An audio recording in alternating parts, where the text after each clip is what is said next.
Next, we'll edit our footer. Let's scroll up here and click on the back button. Once again, go down to footer, and it will bring us down right here.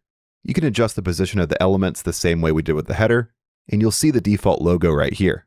Click on this pencil icon to edit it. On the left, click Add Media. And we'll have to upload a darker version of our logo here. Let's go ahead and drag that in. Drop it here.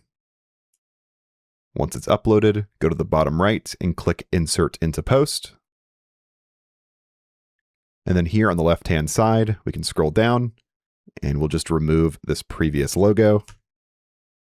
You can also adjust things here in your footer, like your footer menu and this copyright notice here. To adjust these, just click on the element you want to change. And you can change out this default text here, for example. Once you're happy with your changes, go to the top and click Publish.